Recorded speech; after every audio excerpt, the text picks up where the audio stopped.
Hello, everyone. I'm Barbara Ham Lee. A slap or a punch. It's not about love and caring. It's about power and control. It's called domestic violence, and it takes many forms, including physical violence, emotional abuse, economic control, and intimidation. It affects women and men and knows no color or socioeconomic circumstance. Yet African American women experience it more than women of any other race, and they are less likely to get help. Up next on Another View on Health, how to recognize domestic violence and how to get help if you or someone you love is a victim. Stay tuned. Another View will be right back.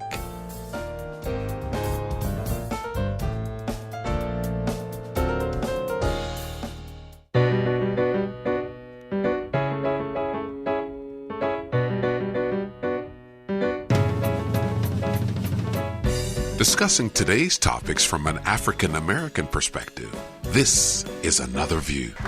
Good afternoon, everyone, and welcome to Another View. I'm Barbara Ham Lee.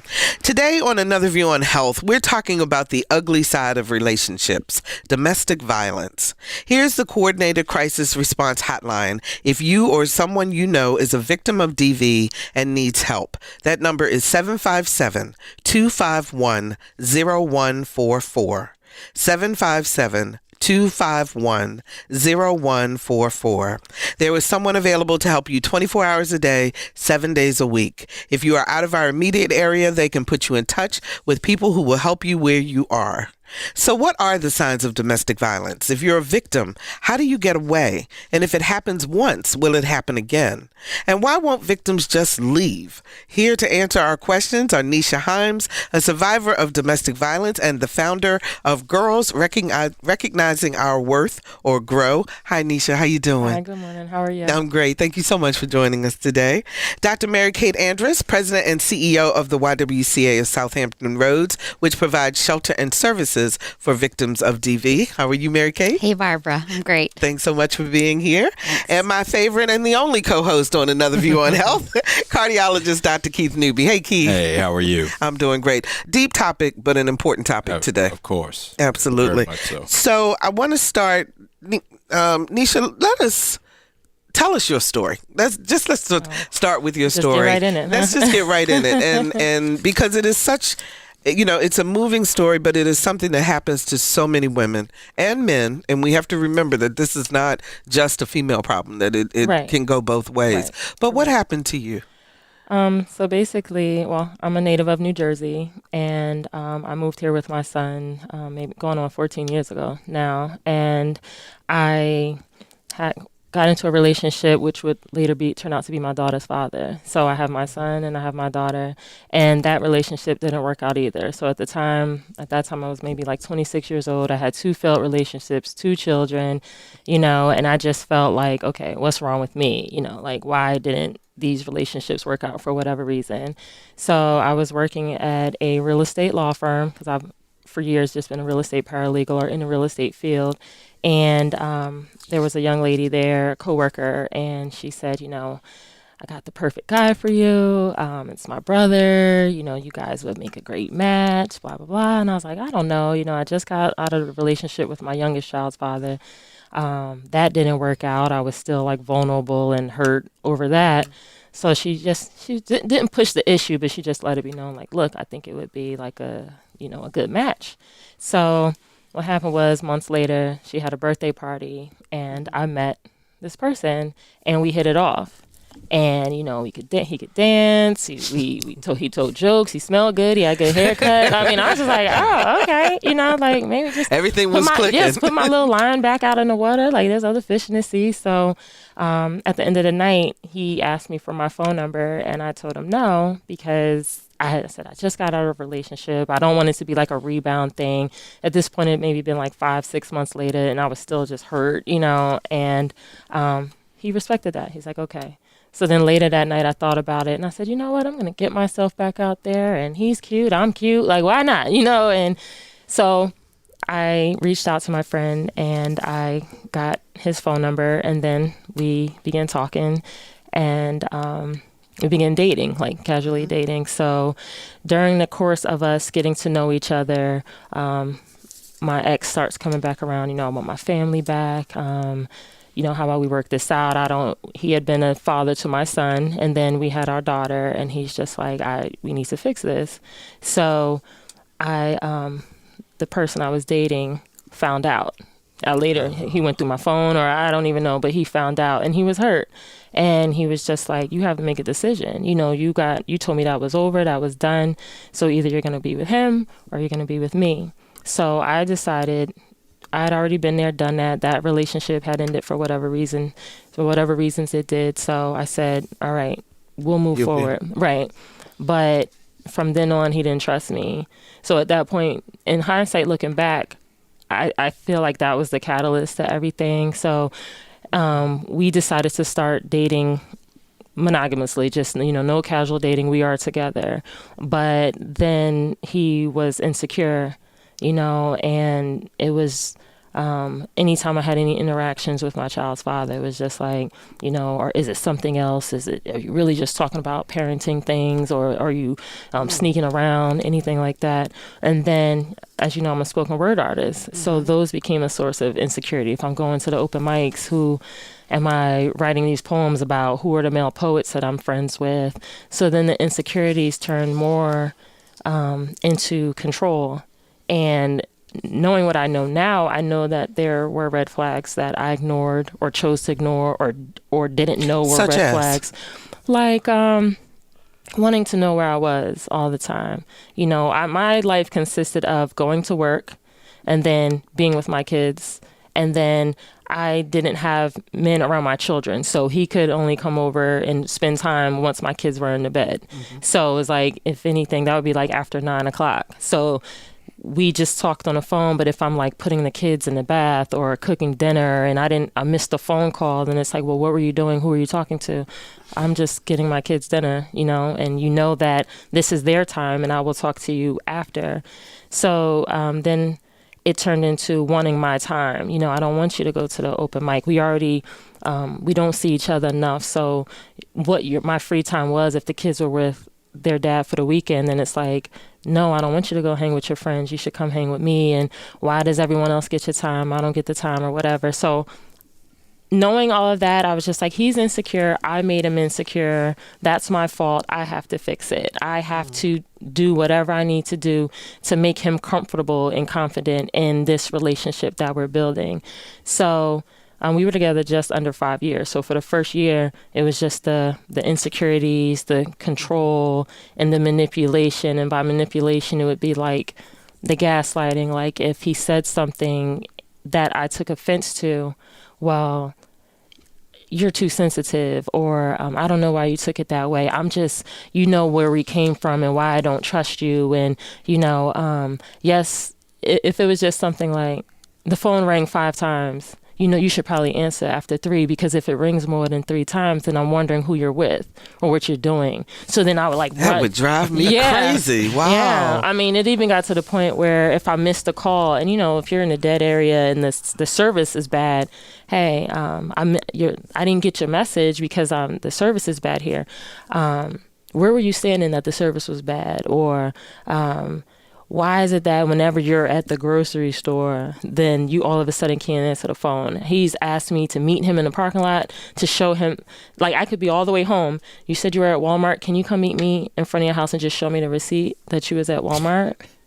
And I mean, it got to the point I'm like, you're ridiculous. This is, this is crazy. But as these things are happening, are you thinking that this is a form of domestic violence, or are you just like he's just quirky? I'm thinking he's insecure, and that, and I'm not thinking insecurity is a sign of a potentially abusive relationship. I'm just thinking he's insecure, and that's my fault.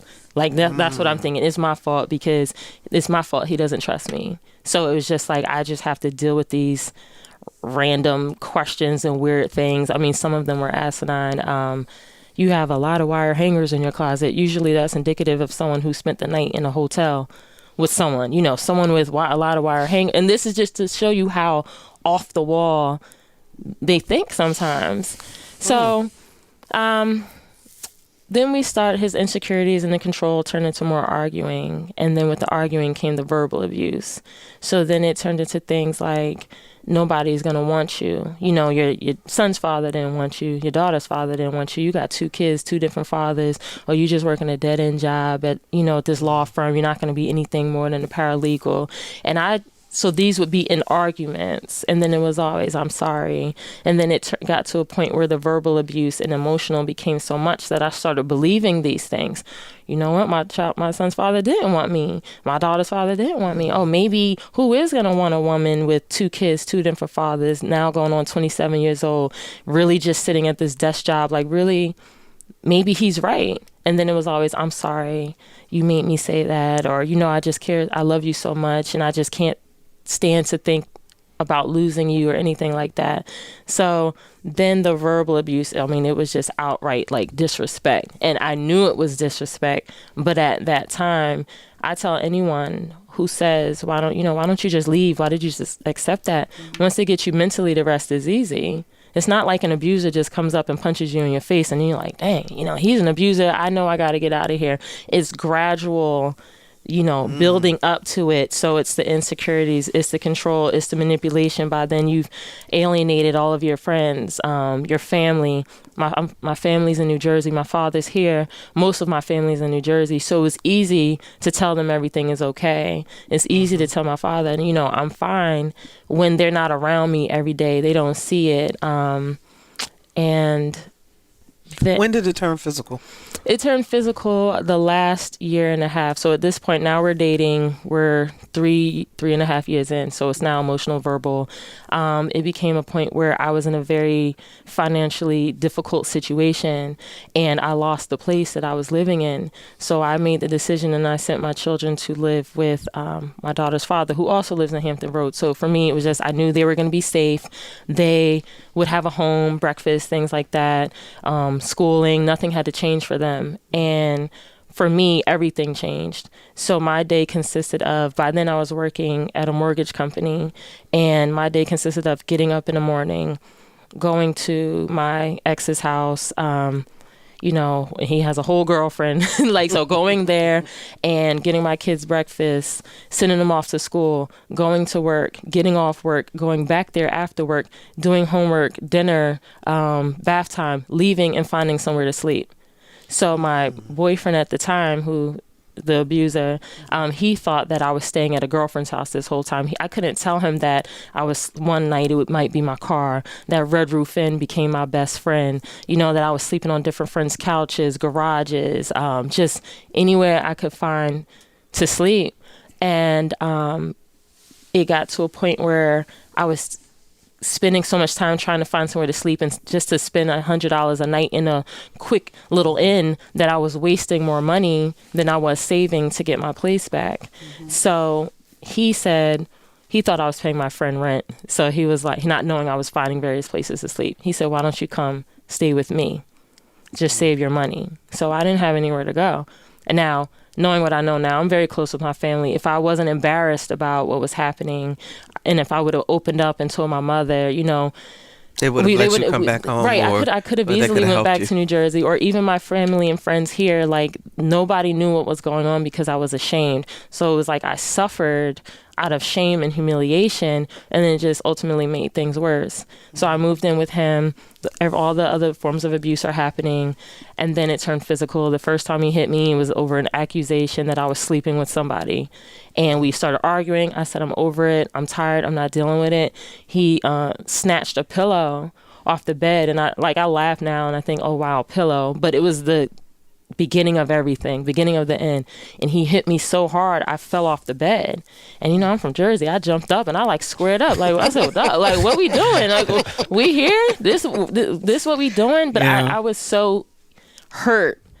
And I just remember reaching to grab the closest thing, which was a remote, and to throw it, and he charged at me, and it was just so vicious, and just being thrown into the walls, thrown on the floor, kicked in the stomach and the face. He only stopped. He was strangling me, And at the time, back then, I didn't know that was a felony. Like he could have been locked up, and he's strangling me. And the only reason I believe he stopped is because he saw my mouth bleeding. Like I'm seeing going in and out of consciousness. That was the first time. Wow. And then I went back because I had nowhere else to go. So there's so many elements to your story. Yeah, there's a lot.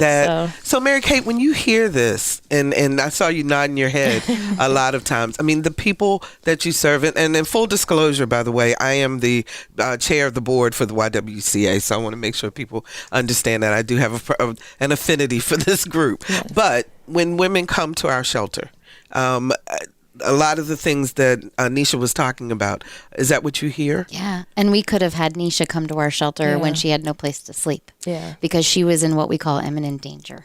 And if you're in imminent danger, if you get strangled, if there is a protective order, then you rank high on our list and you can come into shelter. Mm-hmm. And we can put you up in a hotel that you don't have to pay for, or we can help you find a new job or a new place to live. We can help you start over. Mm-hmm. And we do all of that for free. Wow. Which I don't think anyone knows. I think we're the best kept secret in Hampton Roads.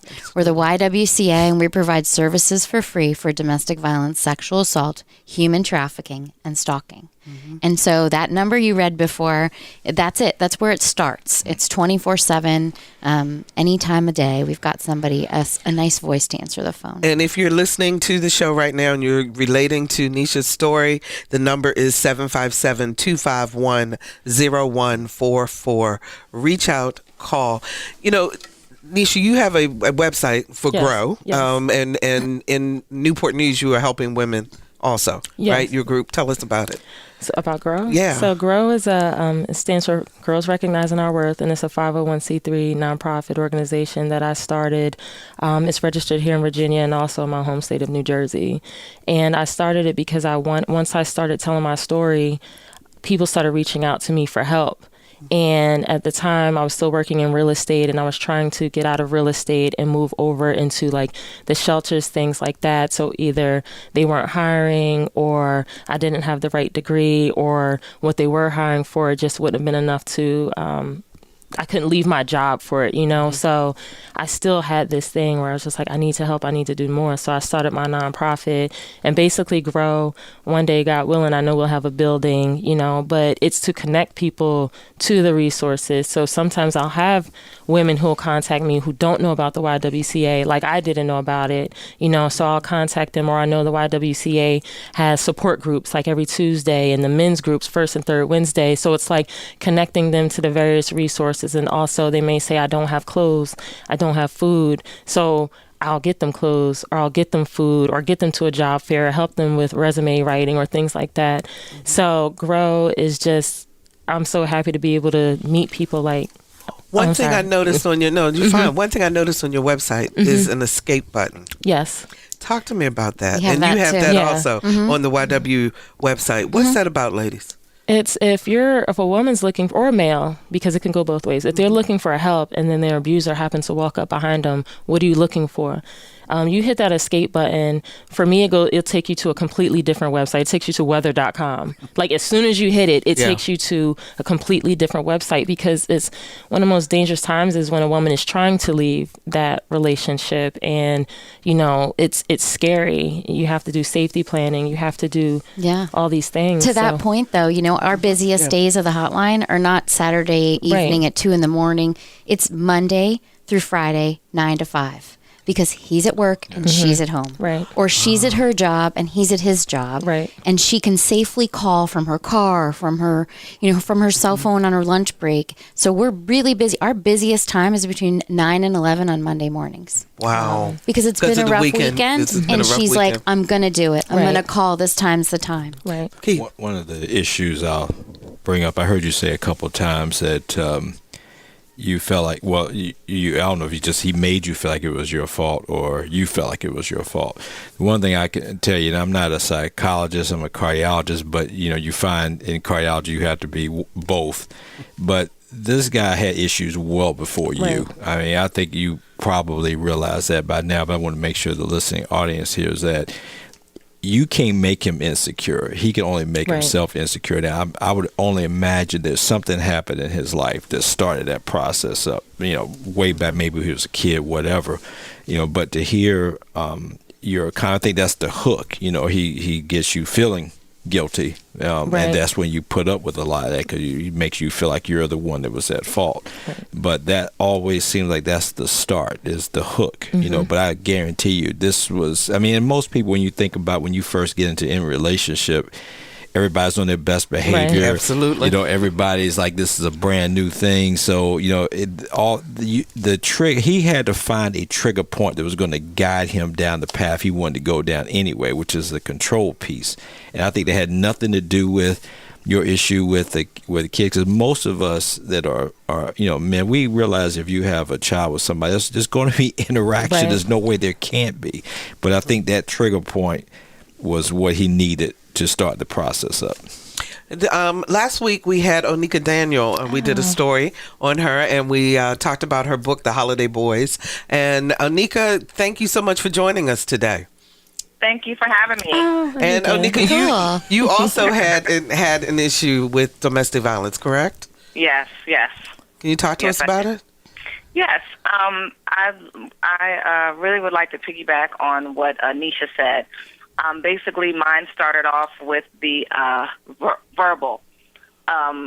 We had gotten into an argument when we first started dating, and he called me out my name. I don't know if I can say that name on the radio. Okay, good. But needless to say, it wasn't my born name. Okay. Put it that way.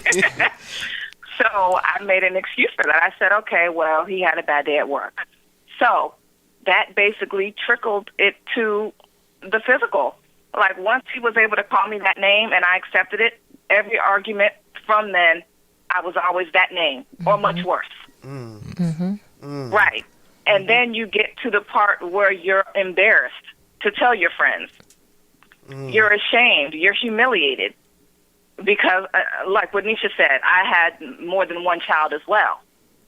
So it's almost like, yes. So was there a breaking point? How did you get out? What made you finally get to a point where you just said, okay, I can't take any more?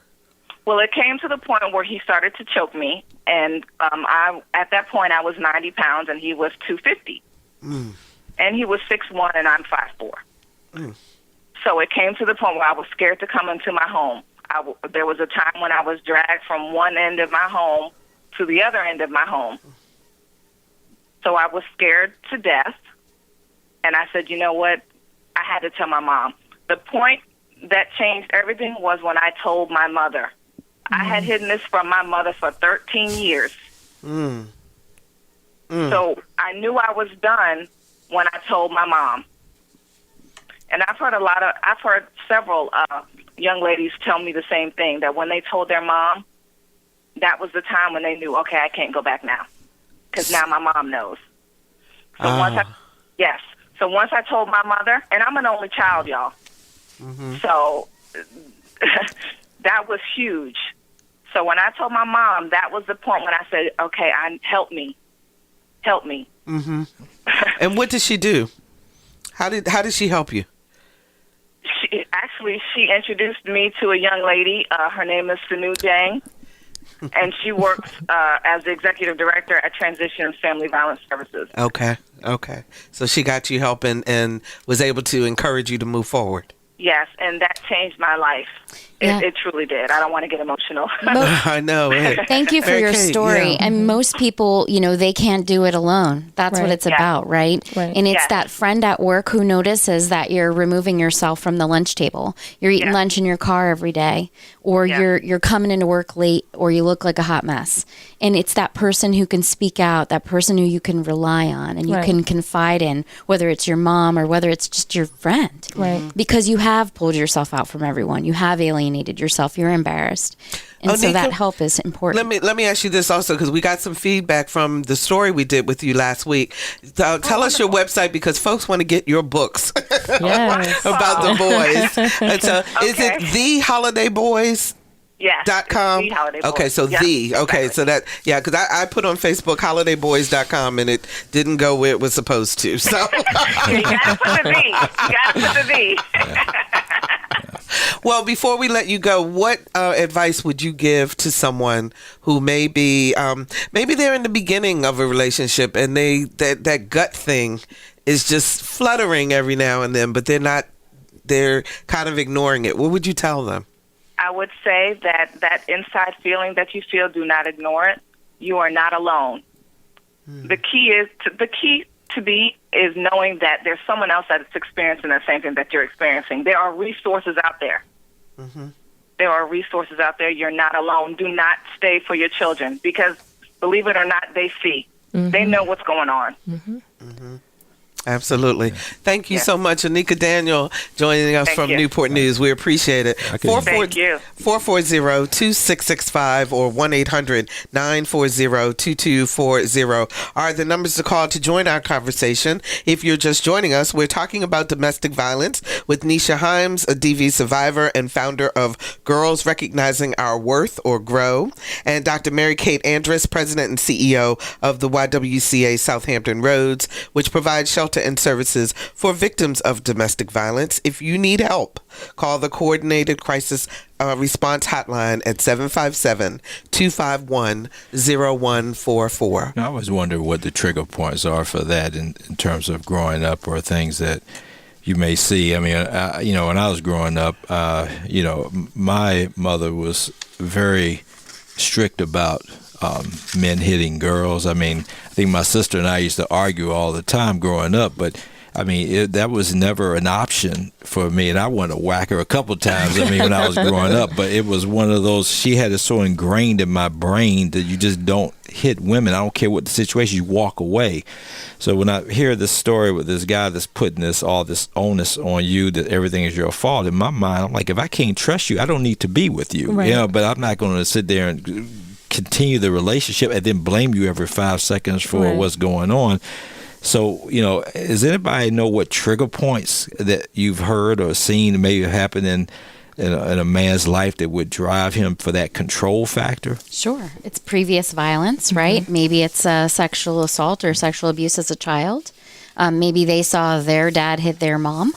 Right? You grow up with role models. You hope your parents are role models, but maybe your parents were suffering from the same thing. Yeah. It's a control issue. One of the things I've always tried to do with, especially my youngest daughter, she's 12, about to turn 13 next week, is I always try my best to be that exemplary person in her life that she sees how a man should treat a lady. I don't want her ever seeing anything short of, respect and admiration, and I don't want her to ever have a second guess of how she should be treated as she grows up. So that's probably one of the most important things in my mind, is that guidance for her. And I'm sure, Neisha, you have a son, right? I have two. I have a son as well. So my children know that hitting is not okay. My boys know how to treat women. Right. And if I can do my part with my two boys, I'm hoping my two boys can teach other boys how to be.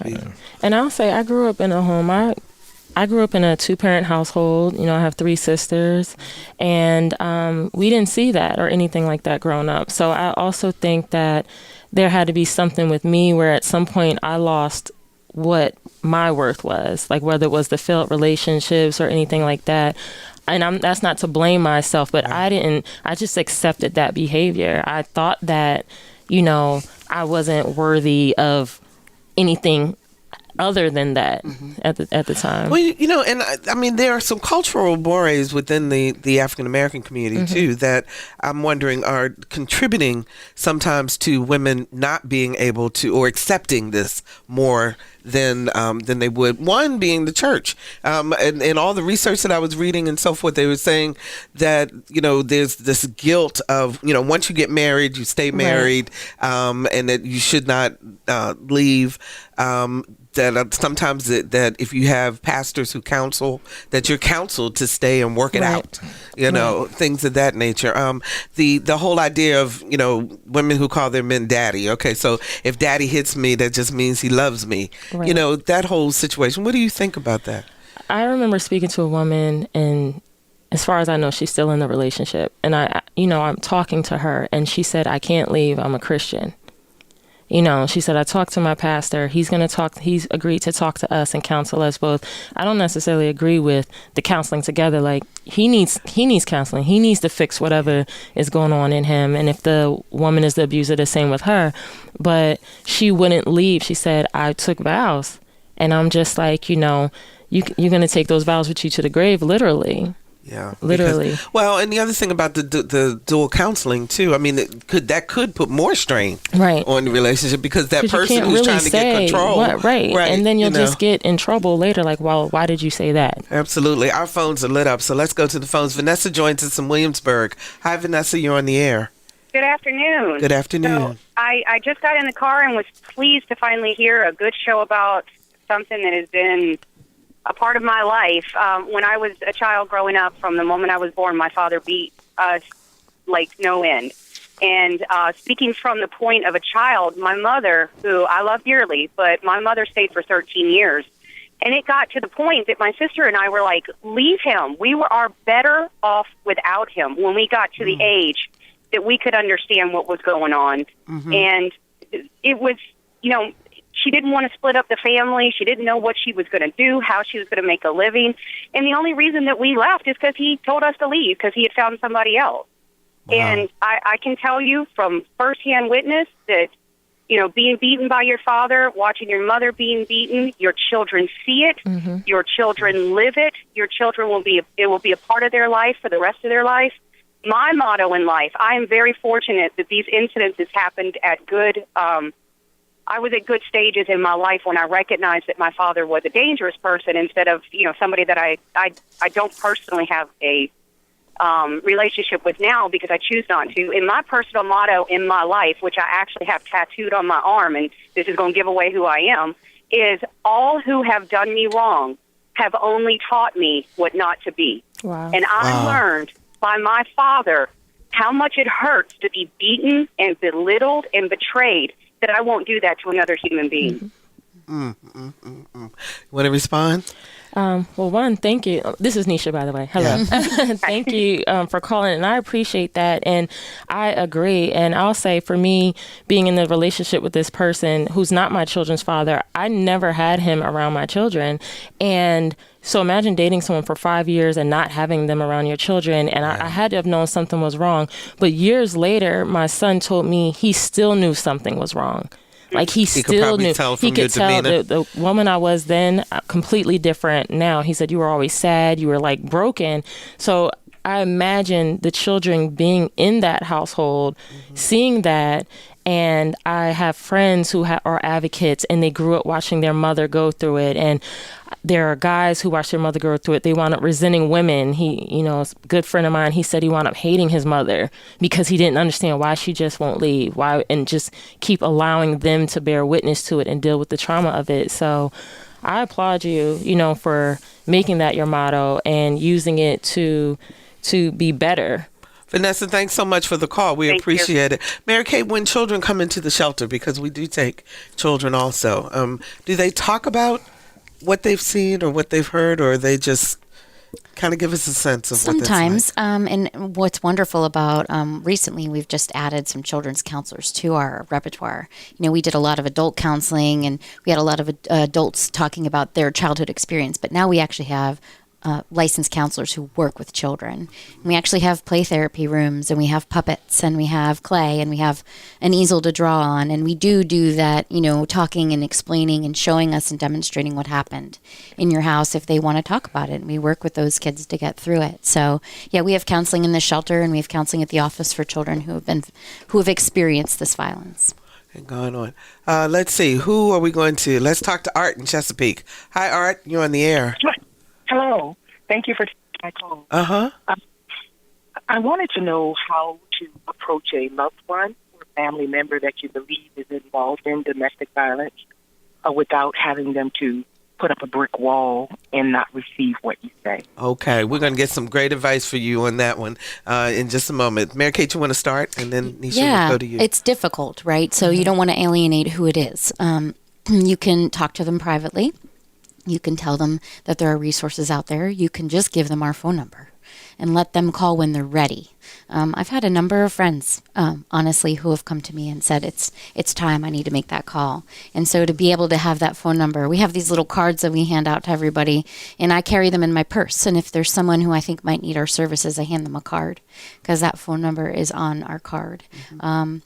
There are a lot of resources out there. If you go to the National Network to End Domestic Violence, Art, you can find some ways as a bystander for bystander intervention. Okay. So good tips. Well, what is your number? Just so, because I'm sure somebody's going to ask. I was probably thinking that right now when you said that. So 757-251-0144. Yeah, that's the number I've been giving out. Neisha, what else can she do? I would say, one, just the fact that you're even willing to go and speak to them about it speaks volumes, because so many times people turn a blind eye to it. I think if you sit with them privately, whether it's at your favorite restaurant or somewhere quiet where you guys can just talk alone and without distraction, and you just let them know that you're concerned and that you care about them and that you're speaking to them because you love them and you're worried about them. And regardless of how they act, whether they put the wall up and say, I don't want to talk about it, nothing is going on. If they kind of put that barrier between you two, you can let them know that you're there when they're ready to talk. You can have some resources on standby with you when you go to have the conversation.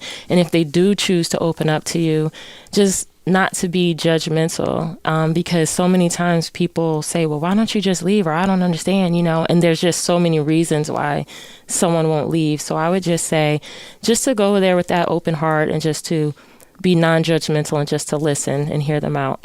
All right, I hope that helps you out. Thanks so much for the call. So when I'm in my reading, they say that when you make the decision to leave, that's the most dangerous time. Why is that? And what's involved in that?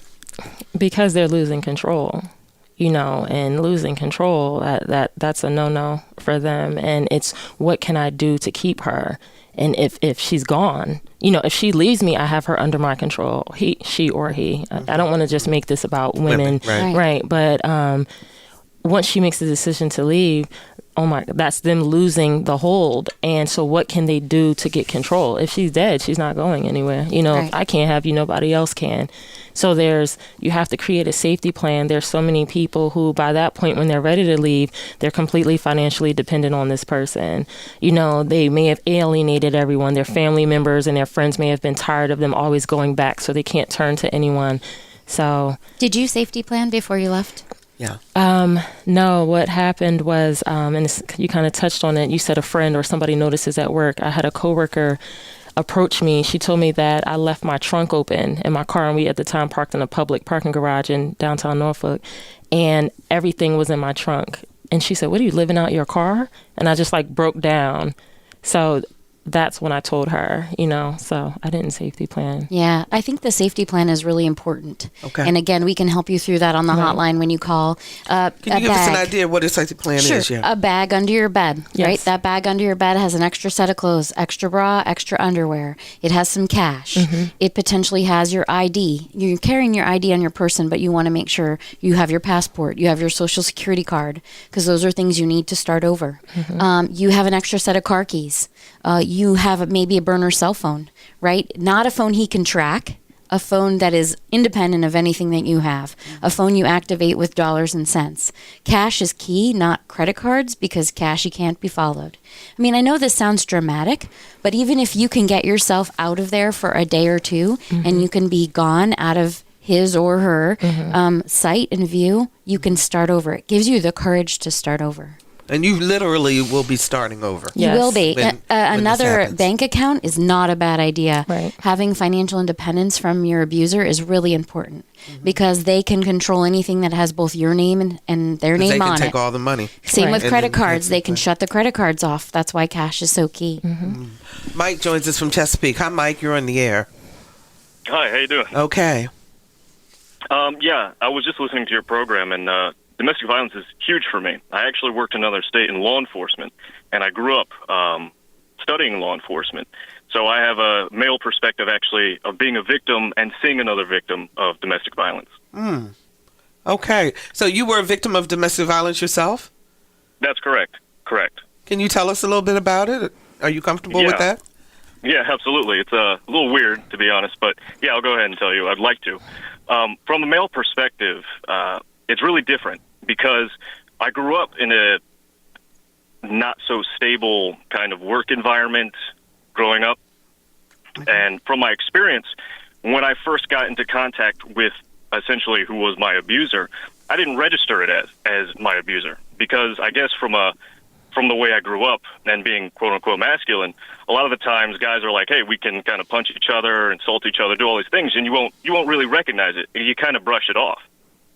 So a lot of the time she was actually, spitting on me and physically hitting me. And I would just go, okay, well, you need to stop that. Let's create some space. Let's understand boundaries. And then she would keep on pushing past them. But I didn't really register that. I didn't see it as domestic violence. In fact, when I went to work and work with other police officers, I'd say, hey, this woman, she's doing these things. Some of this doesn't seem right. And they'd say, yeah, you're absolutely right. That doesn't seem right. But I'd leave it at that because I didn't want to bring it into the police department. And so as it was happening, I just kind of realized that she kept on trying to undercut things that I was thinking about. And see, this was actually my fiance's mother, so my would-be mother-in-law. I'm no longer with that woman, and I don't know them anymore. I completely cut off contact. But she would utilize my relationship to her daughter to manipulate me and to keep me into her wraps. So creating bank accounts, creating a financial basis like was just mentioned, so that she could take advantage of those things and keep me tied down to where I was, making me financially dependent instead of independent. And I actually didn't understand what was going on, but I had this sinking feeling like I kept on doing Google searches like, should your mother-in-law be doing these things? Should she be hitting you? Should she be spitting on you? I don't really think I get this. And of course, all the Google searches are like, no, that's terrible. You shouldn't do that, right? But it wasn't until I witnessed her mother actually hit her child that it clicked in my head. And I said, wait a second, this is why I work at the police department. This is why I do what I do. This is wrong. But when you aim it towards me, I didn't see anything. I couldn't grasp it. It just didn't make sense to me that someone would try and be abusive towards me like that. I didn't register it. Wow. That's an incredible story, Mike. Thanks so much for sharing that. You guys want to react in any way? I mean, I'm blown away, honestly. Yeah. I didn't realize because when you think about the dynamic of someone out that is one level away from the actual intimate relationship, causing the abuse. Well, you could have some situations where you can have especially as a man, you're used to, especially if you were brought up not being reactive to a woman's violence and not to hit back, that you can almost be duped into thinking, okay, because I've seen situations where a woman will abuse a man saying that he's actually doing something to her. Right. It's almost like a reverse psychology thing to allow her to continue to do that, and he just takes it because he said, well, I did this. Almost like the same situation you were put in. You put up with things because you felt like you were guilty of doing something wrong. Right. And you almost duped into taking it not because you can't fight back, but because you felt you were doing something wrong to her based on what she's telling you that allows her to then subsequently come back and start abusing you. Right. Interesting dynamic. Yeah, very, very interesting dynamic, definitely. Neisha, I know that spoken word was also one of your saving graces. Yes. And I would love it if you would do some spoken word for us. Oh, right now? Yeah, like right now. No pressure, right? No pressure. But okay. I mean, you talk, yes. That's one of the things that helped you get through. Yes, in the ways of how I bring awareness. The first time I told my story was on the stage. When I first started being able to talk about it was 2 years after getting out the relationship, and I had been off the scene for years, and I contacted some of my poet friends, and they were just like, where were you? So one of the first stages where I told my story was the venue on 35th here in Norfolk, and I just broke down. Because writing had always been my saving grace, and at the time I had stopped writing, one, because he gave me that ultimatum, and then eventually because if I put it down on paper, it meant it was real. It was real. If I had to look at the words, oh, I got strangled today, or I went to work with bruises on my neck today, or anything like that, then it was really happening. Mm-hmm. So it's easier for me to share my testimony that way, and I think it made it more transparent for the people I told it to than, going to a conference or anything. I'm literally pouring my heart out and then hoping that I'm just trying to save myself in the beginning, and then I realized it was helping other people save themselves. So, all right, that was my little intro. Your little intro. Okay. Okay. All right. This is a love note dedicated to every word that was supposed to tear me down. Syllable by syllable, letter by letter. 26 reasons to leave, but only needed 2 to stay. You and I. This is for every adjective that couldn't describe words in pain, and every noun I tried to remember when you forgot you said you changed. All I knew was I didn't feel like a person. I hated this place, but I was too afraid to get my things. This is for all of y'all I love yous when I didn't love myself, and every empty I'm sorry when I didn't value my wealth. I am priceless, and well, you are sorry. I give this to every gasp of air that you ever stole from me, deflating my lungs like the heart-shaped balloons that you gave me in February. But this was June, and yet you were still cold. Your hateful words morphed into verbs and the violence. Oh, the violence always had a comma after it. It seemed no matter the time of month with you, my period was always late. I give this to every broken bone that ever healed before my heart did. For every black and blue bruise that painted my body like canvases kin to my ancestors. Whipping my so-called disrespect into shape. You beat me, and you beat me, and you beat me. Or so you think you did. But I stand here tall, today and forever, backbone as straight as the line you crossed all those years ago, head held high, wearing a crown made of 24-karat confidence, no longer a slave to the notion that I will die a victim, but rather live a victor. I am a survivor. I am a survivor that did more than survive. I became alive. I became a fighter. I became a fighter armed with the love of self, my family, and a voice for the voiceless. A shoulder to catch the tears of the worthy who feel worthless. A soulmate and a God who proved my pain had a purpose. I am a survivor. I have been kicked. I have been hit. I have been broken. But I have never, ever been beaten. Thank you. I was getting teary. Look, my eyes are... Oh, my gosh. Excellent. Oh, wow. Thank you. That's incredible. Thank you. Keith, I know you have to go. Leave us a little bit early today, but is there a last thing you'd like to say to Neisha before you take off? Well, just my prayers Thank to you of your continued reaching out to others, and that you are able to help others as you've received help. And I tell you, I have a lot of respect for all you've done and what you continue to do. I know this has been a trial and tribulation for you, but God has you. Yes, he does. All the time. Thank you so much. Thanks. Thank you, Dr. Keith Newby. We appreciate you, and I'm going to continue talking to the ladies while you take off, and we'll see you next month. Sorry to have to leave you guys, but you know I love you. Absolutely. So, oh gosh, I'm sorry. I'm still recovering. Yes, I am. But you know what? It's just I wanted to do this show because I really wanted people out there. There are people out there who needed to hear everything that we've talked about today, and to hopefully get the courage that they need to be able to reach out and to step out. So we got about 5 minutes left. I know that there are a couple things that are happening in the community that I want to talk to you guys about. So first of all, you just did, Neisha, a spoken word conference or an awareness program last week, and are you planning another one? Yes, the turnout it sold out in like 20 minutes, and I charged $7. And I was like, why did I charge $7? And it's to represent the average number of times it takes for a woman to leave an abusive relationship. Yeah, like everything was it was just thinking, diabolical thinking, just to make you pay attention to these things. So I'm intending to do it again, because we had spoken word, we had skits, we had awareness. My job came out as a resource table in the Norfolk Commonwealth Attorney's Office. Her shelter came out. Miss Onika Daniel actually came out to sell her books. Virginia Beach Justice Initiative for Human Trafficking Awareness. So YWCA wants to come out to the next one, or that's something I'm planning for this summer. Okay. And I just got a lot of stuff. Will you keep us informed so that we can let folks know? It'll be on my website, on my social media pages, and tell us your website so if women want to go and look for help. Yes. Where'd they go? It's www.growfoundationva.org. growfoundationva.org. Yes, Absolutely. And that has all my social media links, phone numbers, emails, everything. And Mary Kate, the YWCA has 2 very exciting things coming up that we want to talk about. Yes. And the first one is next Thursday. Next Thursday, March 29th at the Norfolk Waterside Marriott is our annual Women of Distinction Luncheon. It's actually our 30th annual. Yes, it is.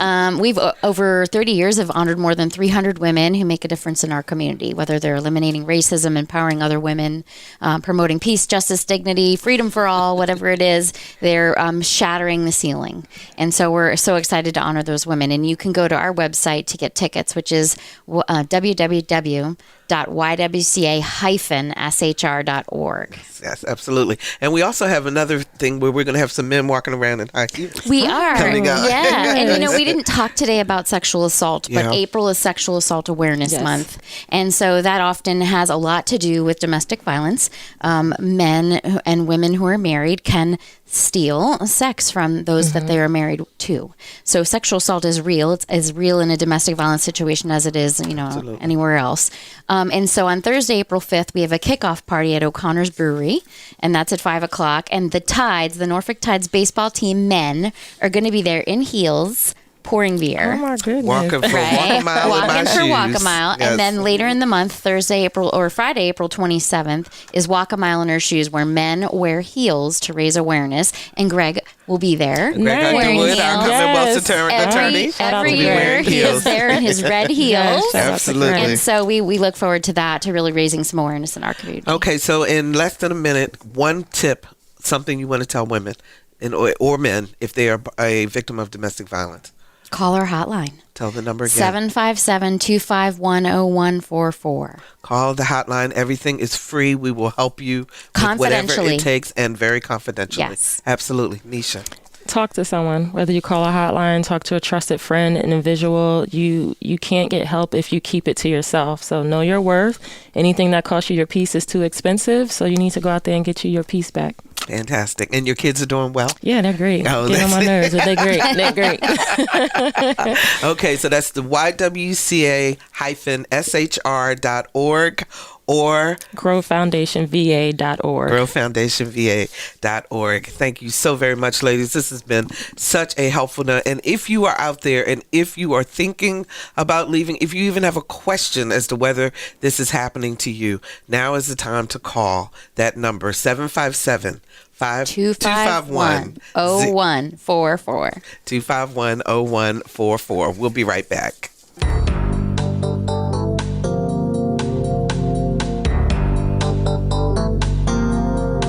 Hi, this is Essie Patha-Murkerson from Law and Order. You are listening to Another View. Oh, she's just my favorite. What can I tell you? Listen, 2 events to bring to your attention happening in Hampton Roads. On Tuesday, March 27th from 8 until 3, the National Center for the Prevention of Community Violence will host a 2018 Gang Reduction Conference at Christopher Newport University in the David Student Union Ballroom. This is a comprehensive look at gangs in our community and nationwide and what all of us can do to stop the violence. I will serve as moderator, and I'm especially excited to share the stage with Fox News anchor Kelly Wright, formerly of Wavy TV, as we conduct a conversation about the media's role in gang glorification as part of the lunch discussion. This organization is the brainchild of Bobby Kipper, who we've had here as a guest on Another View. For more information, please visit solveviolence.com. That's solveviolence.com. Next Thursday, March 29th from 7 to 9 p.m., Old Dominion University welcomes Kimberly Bryant, founder and CEO of Black Girls Code. She will talk with us about the rising tide of diversity in tech, and will explore the need to create more pathways for girls of color to become leaders and innovators in the STEAM fields. This lecture is free. It's open to everybody, so come on out and join us there at the Constant Convocation Center. Next week on Another View, a conversation with Janice Ellis, author of From Liberty to Magnolia. It's her personal story of being African American and female in corporate America. Our theme music was composed and performed by Jay Sennett. Lisa Godley is our show producer. Victor Bowen is our audio engineer, and Paris Bogle answered our phones. I'm Barbara Ham Lee. Thank you so very, very much for listening to to Another View.